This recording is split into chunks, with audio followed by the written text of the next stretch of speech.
Live, and we're here on day 2 of Visti Virtual or Virtual Visti. I can't quite find out exactly which direction we're going in that regard. My fault. Yeah, it's all good. We are having a lot of fun. It was great to see tons of participation yesterday. I think we had an average of 100 people watching every session concurrently, and I'm sure a lot of people are going to be watching it after the fact. As you probably know, we've mentioned a few times on Twitter, but I'll mention here as well, every session that we broadcast is also being archived on our YouTube channel. So you will be able to go back and watch these later, send the links to friends. The YouTube link that you're watching right now is also available after the fact. So it makes it fairly easy to share the content with your other colleagues and use it as a resource going forward, which is really what we wanted to do at this playground. I'm going to pass the baton off to Karen Richardson, our executive director, who wants to talk to you a little bit about all the various things we've got going on today. Good morning, everyone, and welcome to day 2 of whatever we've decided to call it. It is indeed my fault. I believe that there are 2 different versions of it, so I'll take live credit for confusing things. It's been a confusing time, and so if it's virtual Visti or Visti virtual, the fact is we're all coming together to celebrate innovation, ed tech, and learn a little bit more about how to do this online teaching and learning kind of thing. I've discovered one of the challenges of a virtual conference is kind of getting the word out about all the things that are going on. So as Tim Owens, our conference chair, mentioned yesterday, we didn't want to just do like one thing of breakout sessions. We are doing those today. We actually have a recorded session scheduled in, but we also wanted to do all the other kinds of things that we do at Visti conferences, like an exhibit hall and some fun games and those kinds of things. The real challenge is getting the word out about those items. At a face-to-face conference, I stand in front of 800 people and make the announcement. Here, we make sure it's there, we make sure it's there, we make sure it's here. But for live purposes and for recording purposes, I want to cover 2 things real quick this morning. One is we do have sponsors. We love our sponsors. These are our year-long corporate partners who make sure that we can do things like this for free, as well as other professional development and other programs that we do. When you go to the Schedule page, there is a sponsor link, and if you click on that, you'll see all of our sponsors, and then many of them are available to meet to chat with you today if you'd like to. There's a link where you can click to set up a meeting with them, and then you can go and meet with them. There'll be a Google Meet calendar event created, some magic that Craig Spraggins, our exhibit hall sponsor, created. So using technology. So please go and browse them, and I'll use that as a segue to say meeting with the sponsors, one way to win a prize. Because if you've ever been to a Visti conference, you know we're giving prizes away right and left. So meeting with sponsors are one way to give a prize. They'll record that they met with you, your name will go in a fishbowl, and we'll pull out a prize for you. Other ways to win prizes, we're tracking the hashtag, and I think Tim can confirm this. We're tracking the Visti virtual hashtag, just to make sure we're clear on that. And you tweet the most, you win a prize. And I think we've reserved 4 or 5 different prizes for that. And then finally, we are looking through the playground. Again, you don't have to be a formal presenter to be involved here. Head to the playground, load up your best resource, share your best lesson plan, whatever it is that you've got that you think the rest of the world would love to see, put it in the playground, and probably late tonight or first thing tomorrow morning, we'll throw those in a pot and pull out a couple to give away for prizes. Prizes will be gift certificates and probably a couple of free conference registrations as well, and whatever else we might find in the Visti Dairy Barn, which is chock full of makey-makeys and microbits and robots as well. So we'll go dig through the piles here at the farm and see what we have to give away. So go visit with sponsors, please. Take some time to tweet and add stuff to the playground. Who knows, you might win a prize. And then last but not least, we thought it'd be fun to try out an online auction. We put together some gift baskets. Several of our sponsors have donated items. When you go to that main Visti page, there's a click for the auction. I think it's pretty easy to do, folks. We've been eBaying for a long time now. We're using Bidding Now. You go out, you look at the items, you put in a bid. I know I've contributed 5 gift baskets that, again, include lots of stuff from the Dairy Barn, including some probably vintage Visti items, T-shirts, bags, those kinds of things. So please get involved in our extracurricular events if you would, and who knows, maybe you'll be the one to win the prize. Meanwhile, I have no transition for this other than to say that I am so excited about looking at all the faces in this room with me this morning. Visti has a tradition of including student voices in the work that we do. We've had several student panels at our conference. We always do a poster session, kind of student showcase on Sunday afternoon, so we can show off the work that students are doing. Everyone in the room's already probably heard this 3 times this morning, but it's my philosophy that we as adults spend a lot of time talking about students, and it's just really important to talk to students. And I think now more than ever, this group, some of these folks presented yesterday, and communicating, building relationships is going to be one of our biggest challenges, I think, as we move into the fall and one after another school division decides they're going to do this completely online. So I'm going to turn it over to Kumi, who is the executive director of the CodeRVA High School. She'll tell you a little bit more about that. She'll introduce Rebecca. From what I've seen with these folks, they really don't need any prompting to be enthusiastic and passionate about what they're doing. I'm so excited to welcome them today. So Kumi, I'm going to turn it over to you.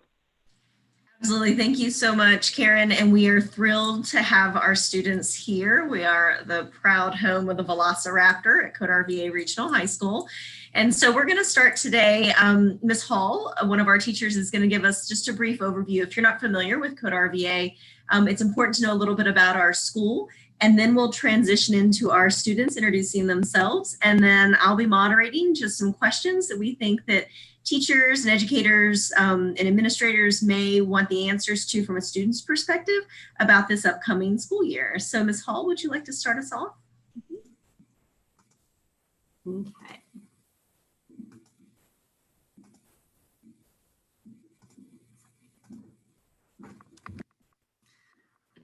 All right, so just a quick little bit of information about CodeRVA. We are a public magnet school, and we are located in Richmond, Virginia. And the focus of our school, our mission, is helping develop computer scientists, right, to help all of our graduates fill all of the jobs in the computer science and technology industries in the region. So that's our focus. So computer science is a core class at our school. All students take 4 years of computer science. We have 14 different partnering school divisions. So as a regional school, we have students come from 14 different divisions, and our school is very young. We started in 2017. So we have our first graduating class this year. That first year in 2017, we took 9th and 10th graders. So those students have now graduated. And then moving forward, we take a class of 9th graders every year. And just a little background information about how students get into CodeRVA. It is a weighted lottery system. And our goal is to have the demographics of the school reflect the demographics of the Richmond region. Okay, so you can see some of the stats there. So by weighted lottery, that means the students don't have to have an academic requirement. There is no interview or essay that they have to write. They fill out the application and their name goes into the pot. So really what we want is students who are passionate about computer science and looking for a different type of learning environment. And that makes up our student body. And then as a public high school, we offer obviously a standard and advanced diploma, just like every other school. And then we also offer dual enrollment courses. So we have some students who will take some dual enrollment courses with us and other students who will graduate with an associate's degree in computer science. So we offer different options for students as they work through their high school career. All of our students do take at least one AP class, and we do offer a 6-week internship. So that's kind of our signature program that really sets us apart. For 6 weeks, the students in 11th and 12th grade are in an immersive work experience where they're working on developing their computer science skills, working beside computer scientists, doing projects that are for other businesses and real world applications. So for that 6 weeks period, they're not working on their regular core classes. they are going to work each day and doing that internship experience. And then our whole school model is a blended learning model. So preschool closure, when we opened in 2017, we were founded on using a blended learning model. So that did help with the transition in March to working virtually with students. They were already familiar with kind of that online content and how things were structured with breakout sessions, which are our class meetings. We call them breakout sessions. And during that time in March, we were able to get a variance from the VDOE. So we were able to continue teaching and learning and assessing. So our students continued to learn new content. They earned grades for their work. So we were functioning as we were for preschool closure up until the end of May. So that was definitely made us unique and put us in a different situation. So the students will talk a little bit about their experiences during that time and what they, how they felt things went. That's just a quick little background of the school. Please check us out online if you have other questions. And we will go ahead and let the students introduce themselves so you can hear from them about their experiences. Morning, guys. My name is Joshua Lieber, and I'm currently a 12th grader from Henrico. If I wasn't going to CodeRVA, I would be going to Verona High School. And pretty much, I'm very thankful that I'm in this school and I'm very involved. So I get to, get all these opportunities to talk to y'all, so y'all can ask me questions and stuff like that. But yeah.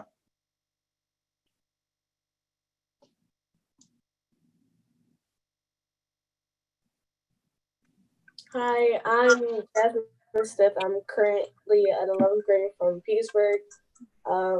This is my first time doing one of these, so I'm kind of nervous, and I don't know what to say.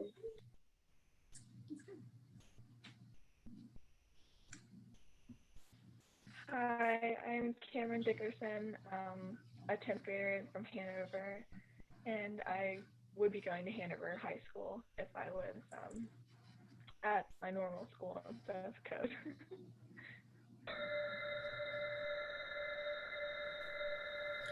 Hello, my name is Jasmine Simmons. I'm currently in the 10th grade from Richmond City. I will be attending Huguenot High School if I was not attending CodeRVA, and I'm thankful for the opportunity to be able to speak to you today. Great. Well, thank you to our students for introducing themselves, and we'll go ahead and get started. And Ms. Hall gave us a brief overview of our school, but let's talk first a little bit about the blended learning model. Many schools may be trying blended learning for the first time this year. And so, would one of you like to just talk a little bit about what a typical day in the blended learning environment looks like? We'll start there before we start transitioning into talking about being all virtual.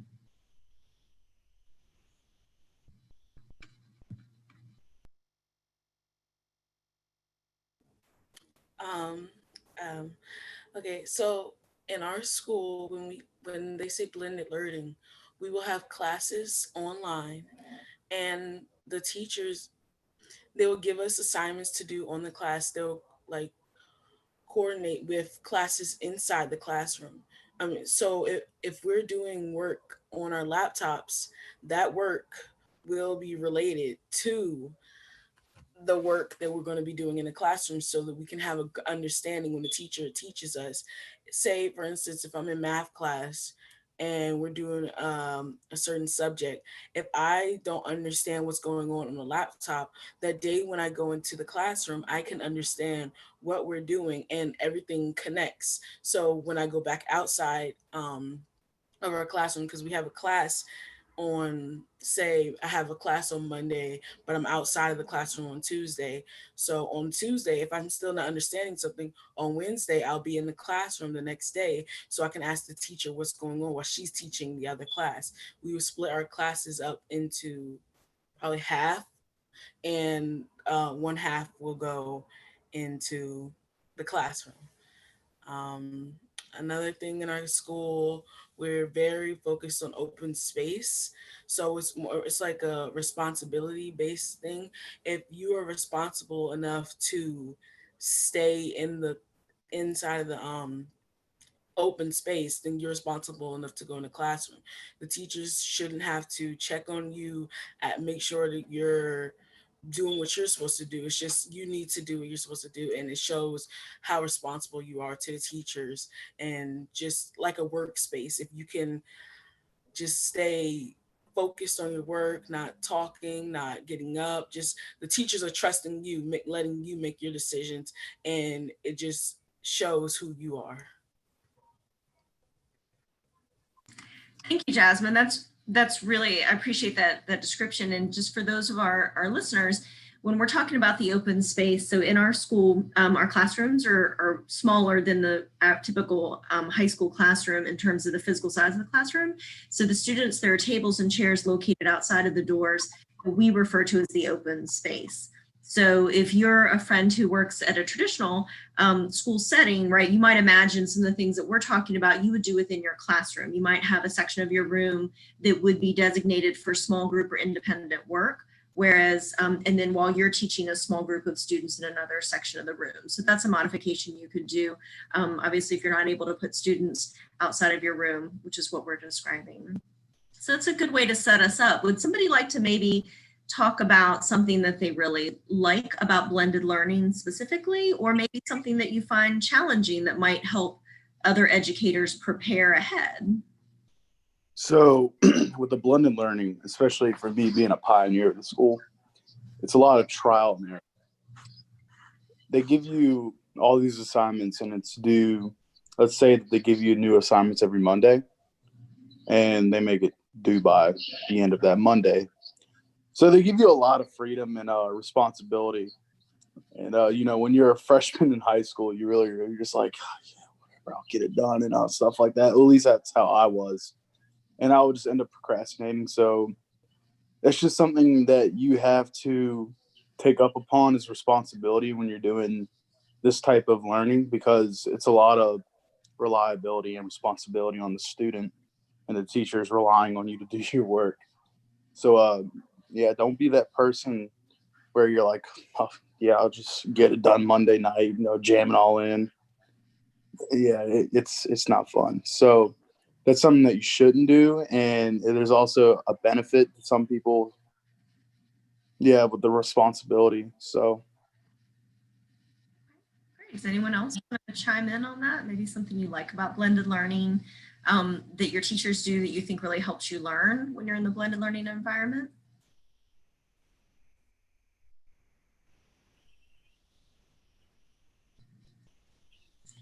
I would say that, like I said before, and like Joshua said, it really is like a responsibility thing. Like the teachers, and it helps. The blended learning is not all online because some people just can't do all online.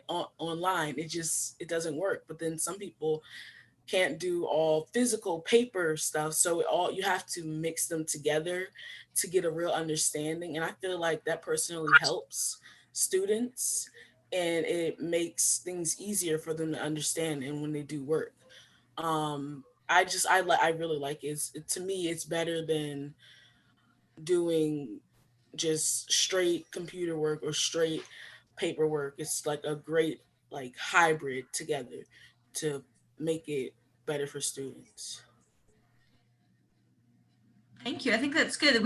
So I don't know if our students can see, but we're getting some questions in chat. So we're going to try to incorporate a couple of those. The one that really fits here, is there anything you can think of that your teacher does to motivate you to do that online content or to engage when you're looking? Is there something like you've had a specific tool or technique or activity or something that helped you, or a teacher behavior or something you can think of that maybe motivated you to want to engage online? So my 10th grade chemistry teacher, he would give us assignments to do for the week. And if you got it done, you were able to participate in like a fun project in the science lab. And that really just brought a lot of joy to a lot of students, because it got them to be active with the teacher, and, they get a hands-on experience of what chemistry is like and stuff like that. But it's not always about having fun and stuff like that, but like you should be getting your work done. And I think that's a wonderful gift from the teacher, especially if it's not really, you know, like educational, it's just something to give the kids and a reward for doing their work on time. Okay, so like an extra bonus activity in addition to the other activities that you normally be doing. Okay, so it might be one, maybe Cameron or Jasmine Stiff. Do you guys have any ideas, or we might go to our next question? My 10th grade math teacher, she would have a day of fun once a month if you turn all your units in on time. I was surprised when I did it because I didn't know it was a thing until she actually talked about it, and it would happen during lunch. And you could like either watch a movie or eat snacks or just be on your phone. Okay. So I wonder, that you just made me think about something. So, you know, let's imagine that this is part of our classroom, right? So we're all students in here. So what might be something that a teacher could do to motivate you if we're not physically together, right? Is there something you can think of? I know this is off the top of your head, not one of our questions we prep for. So, but it might be something, you know, now you're talking about motivation. Is there anything that one of us could do or a teacher could do to motivate you to, like you said, turn in that extra work or do something above and beyond? I think if we're not physically together, I think just our school is already very motivational. It's like I've never really, I mean, I've done my work, but I've never really truly wanted to do my work until I came to CodeRVA. It like made me feel like if I don't do this, I'm just going to fail. And not in a bad way, but it made me like, I don't want to disappoint anyone. I don't want to make anyone sad. And then just doing the work for yourself is like a prize in its own self. But if we were not physical, I guess letting us talk about another topic other than what we're learning, just let us have a conversation since we're already kind of going through hard times. Just let us have a little break, or just it makes us happier. If the mood is kind of getting low, be like, okay, for about 5 minutes we can talk about this, or if you want to talk about this, you can just like, you know, it can bring up the mood, and then you can go back to the learning, and everybody's mood is like risen, so it's like a happiness type of thing. I love that. And we'll be talking later today. We have another session with some of the teachers. We're going to talk about that idea of community building, because it is really important, especially for our incoming ninth graders, like we've talked about. Like, it's a challenge for all schools when you have students you've never met before, and this is the only way you meet them. So definitely. All right, so let's talk a little bit about what it's been like in the virtual environment for you. Because some schools, as Ms. Richardson mentioned, are going to be totally virtual like this, right? And this is going to be something new for those students. They didn't have the opportunity that you did to have a real virtual experience from March until May. So talk a little bit about you know, what that looked like for you in the all virtual environment, you know, and if you can add in something that you really enjoyed or you found challenging, certainly feel free to include that. Cameron, I don't know if you want to start us off or not. We haven't heard from you. I'm not going to put you on the spot if you don't want to.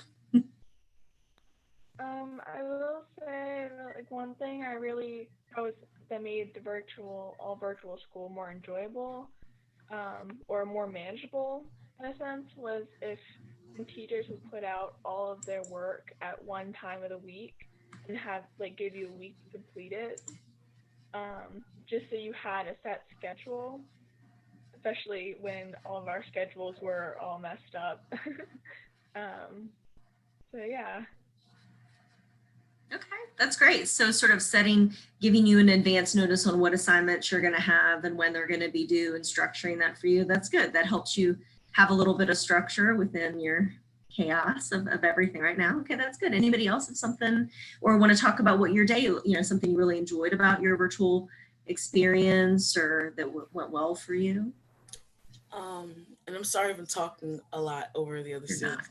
I think that the teachers giving us time, like Cameron said, and letting us know what work is done and what work we need to complete, and it's just like a good reminder because some of us have family members we need to take care of and just other things we need to do at home. We may not have time to do our classwork and do what we have to do at home.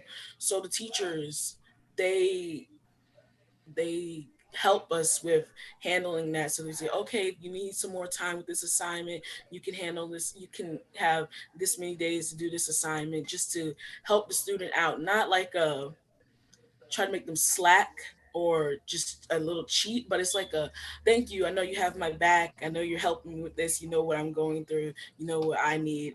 And it just helps. And I think that's another motivational thing, that when the teachers they show you that they care about what you're doing. Because I will be honest, I've had teachers that didn't necessarily care about me, didn't necessarily care about my work. They just said, do this and it's done.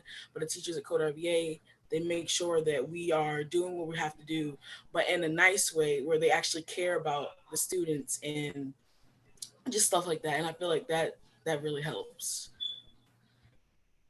And thank you. And I think that probably all of our listeners, the educators and teachers, like we want that. We want students to communicate and tell us those things. It helps us understand your perspective, certainly when you're going through something at home or with work or something that you're trying to balance, you know, and still go to school.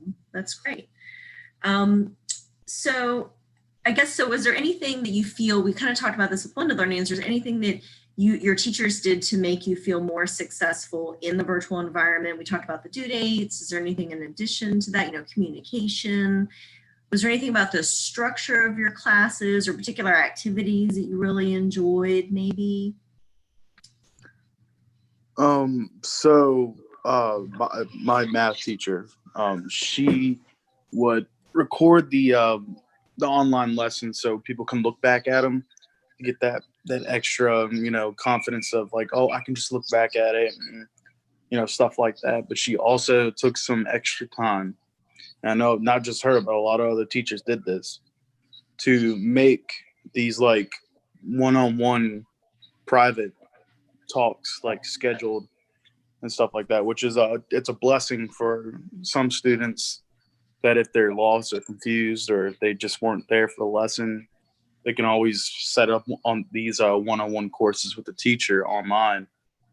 And it's just a really helpful thing for the students, especially for me, because I had to balance work and school and family problems all at the same time. It was just a terrible triangle. I'll just say that. But yeah, that's what kind of helped me get through all this, like, you know, online work and stuff like that. It's like just getting the extra help from these teachers. Awesome. Thank you for sharing that, Josh. And we refer to those as office hours for our viewers. So our teachers set up office hours in addition to their normal class periods. And so those are times when we can meet with students individually. We also have counselors meeting with students. We have our special education teachers meeting with students, but it's about providing that extra help depending on what they need, where they are. So we call those office hours. And we did have, Ms. Hall, I don't know if you noticed in the chat, we did have a question about some scheduling things. I don't know if it would be helpful maybe to describe for the audience just a little bit about our schedule, how we worked in the virtual environment. Again, thinking that many school divisions are looking at that. Sure. So when we transitioned in March to all virtual, our original intent was to keep like kind of our same schedule where students have like 5 rotations per day. So they're 4 blended courses, and then they had like a personalized learning time where they could work on their online electives or whatever they needed to. So our original intent was to keep that structure. But as we were transitioning and getting used to everything being 100% virtual, we ended up doing a one content area per day. So that way students knew, okay, Monday I have a computer science breakout, Tuesday I have a math session, Wednesday I have a humanities session. So everybody was on the same schedule in the building.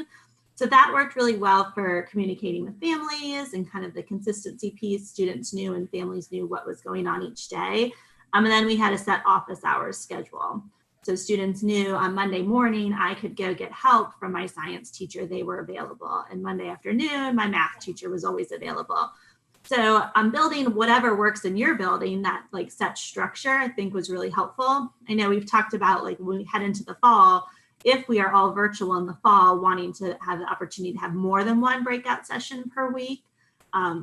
One worked in that like emergency teaching timeframe from March to May. But as we're building new relationships with new students and kind of starting the year fresh, we would certainly want to schedule in more than one breakout per week. But I think it's just important to think about the student's schedule. And like Josh referred to, like, how are you going to record this so you can provide it at a later time and provide some flexibility for students? I know some of us provided different, the science department, for instance, they had their breakouts multiple times a day. So students could pick which session fit their schedule.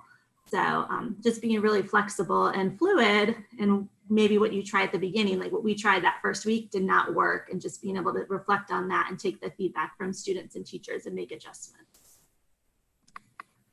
Great, thank you. So students, hearing Ms. Hall kind of re-describe where we've been with our schedule and what we're kind of looking at, anything come to mind that you wanted to share again that worked for you, or you're like, oh, I forgot about that, or jogged your memory maybe, or something that was, you agree was challenging? Oh, Cameron, you were saying?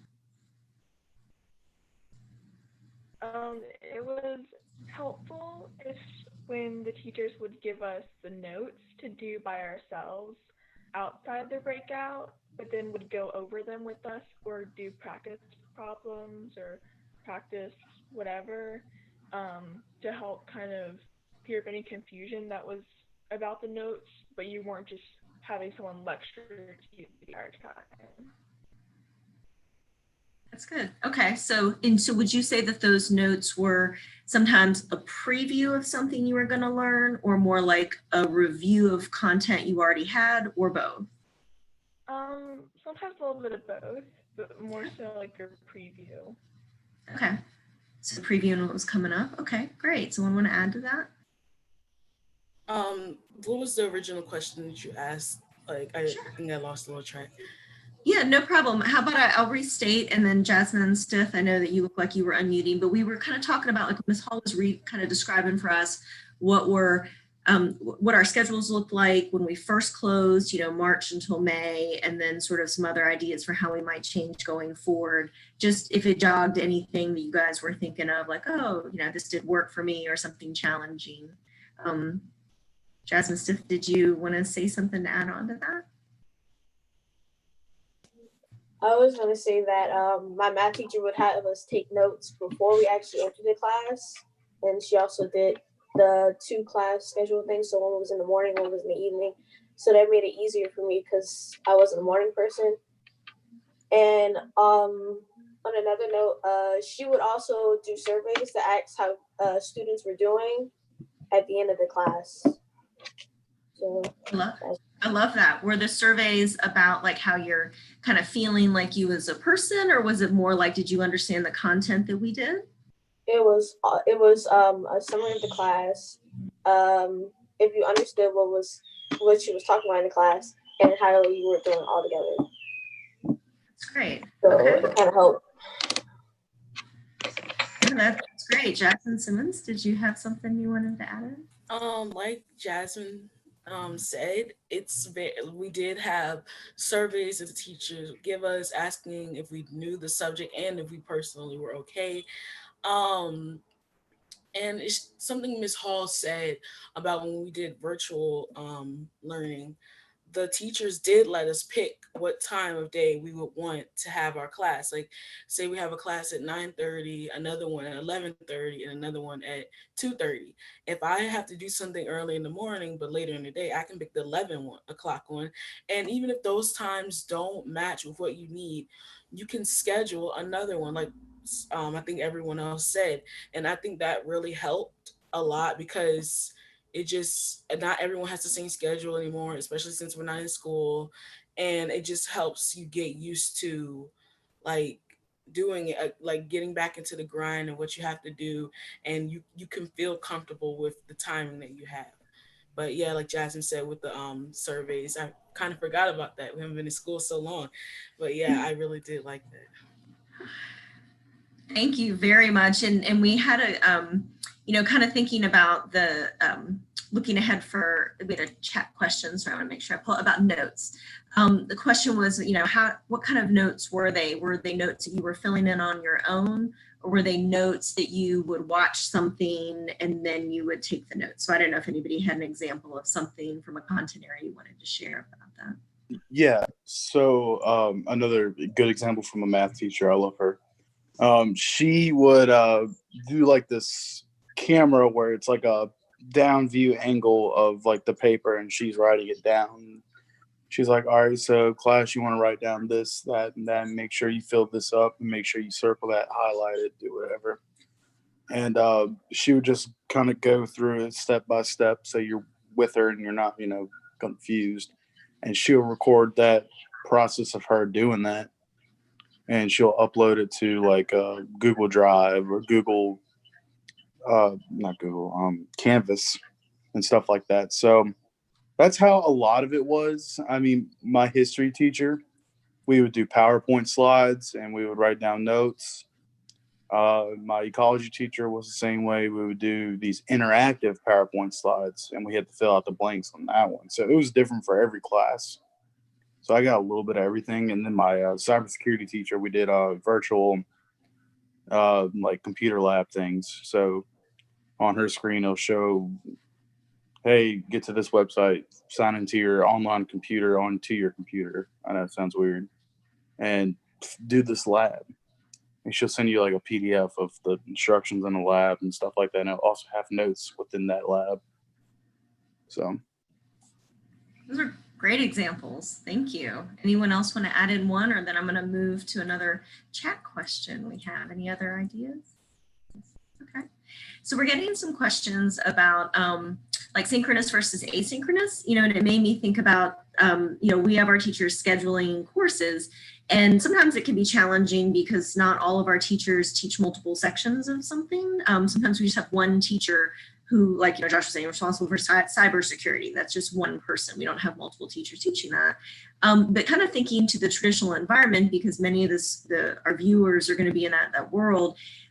If your administration, if your school allows, that idea of students being able to come into a section that maybe they don't normally attend, right? So let's say that they're scheduled for, first period in your class, but you teach the same thing all day. I wonder, is there a possibility for your school to allow that somewhere they get to come into a different group of students? Now, there's some pros and cons with classroom community on that. If you're in a room with a bunch of students you don't know, there could be some gaps there, but that could work with the scheduling. And then the synchronous versus asynchronous, meaning, for our students who aren't familiar with those words, education words, am I teaching you right now in real time, or are you watching me later?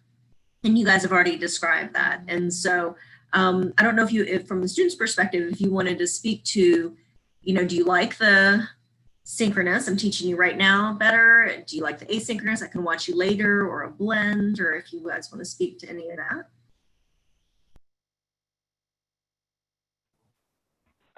For the virtual learning, I like the asynchronous, like you're not just talking to me through a Zoom call, because it's easier to focus when you can do it on your own time rather than just having all this information coming at you. And sometimes it's hard to also incorporate and make sure all your students are caught up with you and are understanding. So I like this better.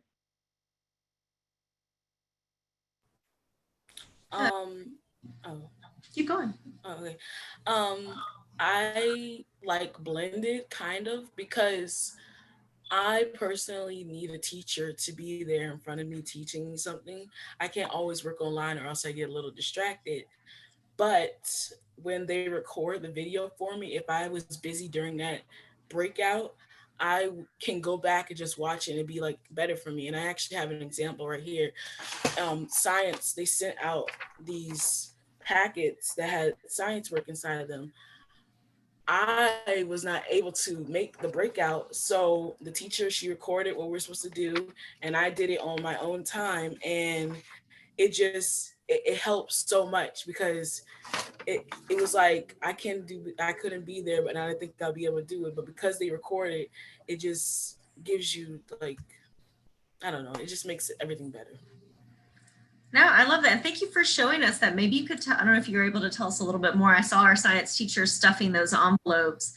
We mailed home, and I know this isn't possible in every school, but, certainly maybe for some students, but we mailed home. What did you get in your envelope? Do you remember exactly the periodic table? Yes, I have it right here. We got a little notice about what our classes, what we're going to be doing online.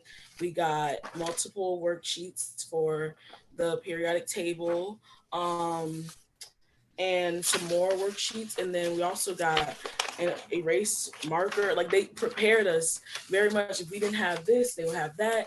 Also, another thing is, if students didn't have markers or whatever we needed, they have an alternative assignment where you can color online. I like how the teachers are always preparing us for what we're supposed to do. Like, they gave us a folder to write the with the marker on. It's just everything what we needed. We didn't have to go to the store. We didn't have to do anything. They just gave it all to us. So I really did like that. And it was nice to get something in the mail. So yeah. No, isn't that exciting? When I was your age, we got lots of mail. Probably a lot of our viewers, we did mail, but nowadays it might be kind of a treat. And so again, I know it's not always possible for every school, but certainly there are certain things we would love to be able to get in the hands of our students. And we've done some drop-offs as well for students who don't have transportation to come in at times, just to try to make sure they had those materials. But I love seeing that even at a computer science high school, there, there are still times when paper's okay, but I loved hearing your example of the online coloring as well. So we've had multiple questions in the chat. This isn't really the focus of our topic, but asking about coding. So maybe if anybody could do like a 1 minute, tell us, if you want to share any coding project that you've done. I know some of you guys have taken AP computer science principles. You're just starting out with some computer science things because you're younger. Probably Josh, you've taken more, but if you could do like a 1 minute summary of a cool coding thing you wanted to share with our audience. Yeah, I can share one example. So we got a minute. All right. So for the internships that the 11th and 12th graders did, this is my first year doing it. It was very fun. I enjoyed it so much. But for a coding project, we had to make a e-portfolio, like an online portfolio that was hosted to a public server so everyone can see it. I mean, everyone. People from, I looked at the feedback. Romania, Yugoslavia, the USA, Canada. Anyway, so it was a fun challenge to create your own website, because it's like creating your own masterpiece, because you can put whatever there, you can add whatever colors, but at the same time you gotta be business professional with it. So we used HTML and Visual Studios to code this website, and we used I forgot the name of it. It's been a long time. I'm sorry. That's okay. Yeah, anyway, it's like a public hosting website that's free. And so yeah, from there, that was like one of my favorite codes that I've done so far. Great. Thank you. Anyone else have something you want to share from one of your computer science classes you've done, Jasmine? Recently, the 9th graders, I know at least, we had to do a AP computer science like credit class. So we would get credits for basically college credits, and to do an assignment. I created a translator, and that was probably the best thing I've ever coded in my life. Like, it was so cool to be able to do that. And we use Python, what is that? Scratch. That was the early one we used. And there's one more. I don't know if it's Java or it's something else, but we use multiple ones, and HTML, like he said.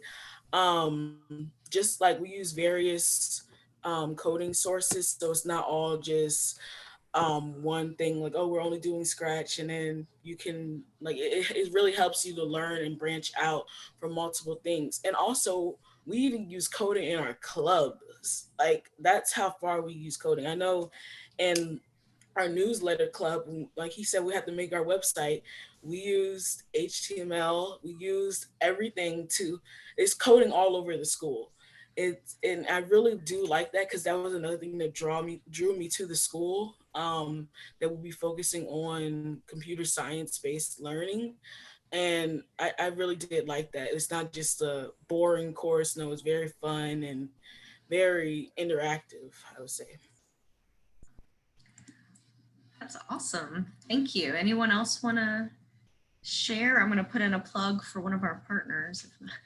For any of our audience members who are interested in computer science, incorporating that, certainly in the nature of what we're doing right now, if you are interested in computer science teaching, one of our partners is CodeVA, not to be confused with CodeRVA. But CodeVA is a great resource for teachers who want to learn more about incorporating computer science principles into their instruction. You know, especially if it's just going to be like an enrichment activity or something you'd like to do, but there's also ways to do it through your core content areas. We believe in a computer science education for all students and having access to that. And so as we've said, some of our students came in maybe knowing almost nothing about computer science, which is okay. If they had an interest or a wanting to learn or curiosity, those are always great things to start with. All right, so kind of thinking, we covered a lot of ground today. And we talked through lots of different things, but from our students, you know, if there's any like one thing you could think of, and, you know, I'd certainly love to hear from everyone if we're able to, if you can think of the one thing that you would encourage our audience of teachers and educators to do as they're heading into either blended, where they're sometimes in school, sometimes online, or all online, which is where a lot of school divisions are going. Is there one thing that you could tell them of encouragement to do that you'd like to leave them with today?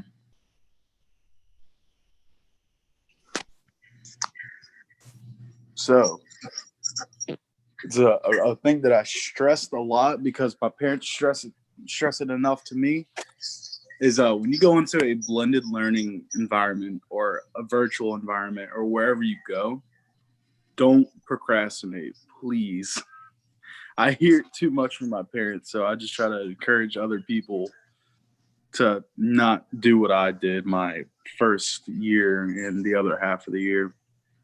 Yeah, that's where I kind of messed up. So that's something that helped me was like not procrastinating and trying to get it done on time or even beforehand.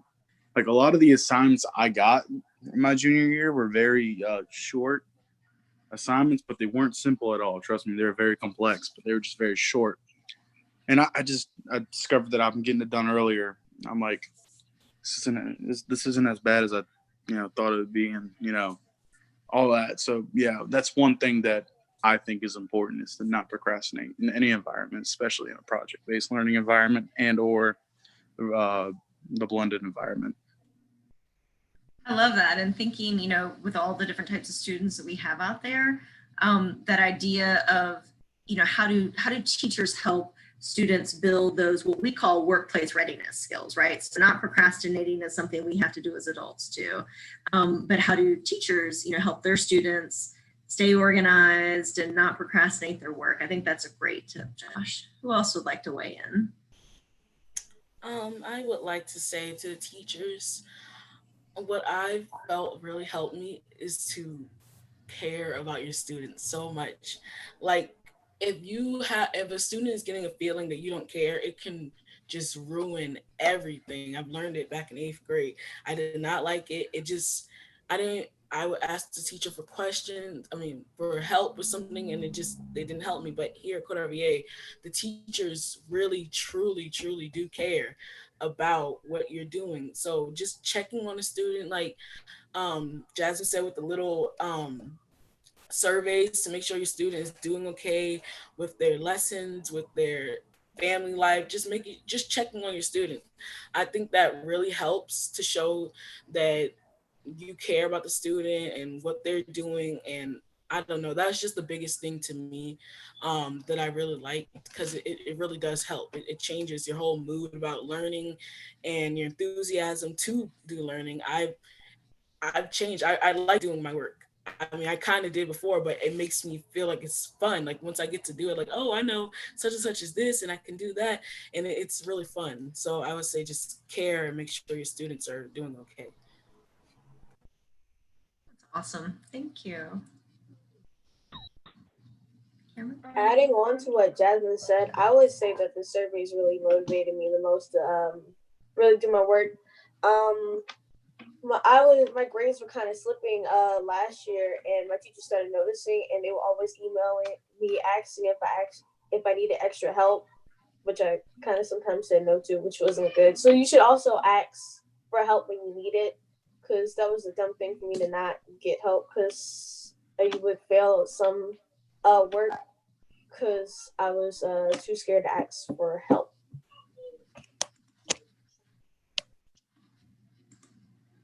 I was going to say that for the students, it's helpful if you set certain time slots that you will just like work through and do your work in, but also give yourself breaks so you're not overworking yourself. I would get into a bad habit of just sitting at the table doing work for hours and hours, and I get so tired, but I'd be like, I have to finish this. But it wasn't very good for my mental health.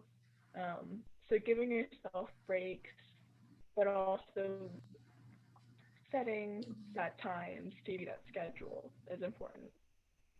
Yeah, I think so. You know, and yeah, setting those breaks and looking at that, making sure you're taking care of yourself when you're working. And do you guys think that one of the things that we try to work on as teachers, and we'll continue to try to get better, is to talk with each other about how much work we're assigning? One of the things we've talked about for this year is for teachers to kind of estimate out the number of minutes that a student would take to complete an assignment, right? And then having a conversation to say, you know, how much would a reasonable student get, right? Like if we all teach, you know, Jasmine, and we all give her this work, how many minutes is she really going to have to sit down and do this work? And so that's an important thing on our side, as the educators, to communicate so that we don't overload you, you know, and then we have enough time. And so that's, so I think it's a good reminder for us, I think, as adults too. And I really appreciate you guys sharing about that idea of check-ins and care and the connections. And then I think Jasmine and Steph, you had a great point about it's hard for kids to ask for help sometimes. We totally get that. It's hard for adults to ask for help sometimes too. And so we have to remember it's even harder when you're younger. So we need to reach out first occasionally and say, hey, do you want help? And that might make it easier for you to go, yeah, I kind of do. So thank you. We got the 5 minute, the getting close to being done warning. I don't know if our moderators need us to start wrapping things up. I've been trying to look at the chat questions, if there's anything else that we needed to work through here. Ms. Richardson, if you wanted to weigh in.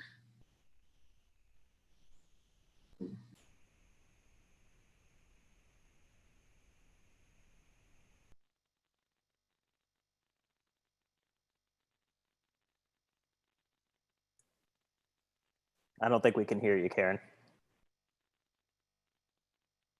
That's right. With the phone, I have to do two things. Sorry. Anyway, I just wanted to say that we are coming to the end, but I wanted to make sure that the folks in our Zoom room had seen the comment from Kenya about how joyful this discussion makes her. To see students talk about what their teachers are doing, but man, right up front, responsibility and accountability. I thought, isn't there a saying, with great freedom comes great responsibility? And I think these are students that are learning that particular lesson. So last minute discussions, I think we've done pretty good with the questions, and we may come back to you all and see if we can put together a Q&A. There's a lot of interest just around how you're structuring it and the kinds of projects you're doing and your internships and those sorts of things. I suspect this won't be the last time we pull together a panel of your students. So last minute words of wisdom from anyone to share. This is your chance, folks, to talk to that larger world of educators who are all in the same boat right now. How are we going to do this? What's the first thing they should do? What's the first communication they should have with their new students this year? What do you think? You got 20 seconds. What's the first thing you want to hear from your teachers this fall? Get to know your students. That's all I'll say. Good. Can't wait for my teacher to Anybody say, else? "Oh, we miss you." Yeah, good. You're coming back, so that's kind of nice too. Anybody else, when you open that first welcome email, I'm trying to craft mine. I teach a graduate class, and I'm thinking, how do I reassure people who are used to face-to-face that it'll all be okay, right? I think the first thing I'm going to say to them is, it's going to be okay. We'll figure this out. Well, I'm going to wrap it up then, I think. Thank you so much. This has been a highlight, I think, of our 2 days together. I'm so glad we were able to put this together. As Kumi mentioned, we'll be back together with some of her faculty at lunchtime today talking about these social emotional learning issues. I think that biggest challenge is going to be developing those relationships. We know how to do it in a face-to-face classroom. We know how to monitor students' sort of facial expressions and how they walk. All those things are being rethought now. So please join us again at lunch to hear more about what we're doing. I just want to give a huge shout out to these students. You're just wonderful people. I'm looking forward to working with you. Maybe I'll stay. I won't retire early. So once you guys have graduated or are moving into the field, we can work together. So thanks so much. Thanks to Rebecca and Kumi for putting this together for us. And we're looking forward to hearing from you again. Tim, any last minute things we need to know? None whatsoever on my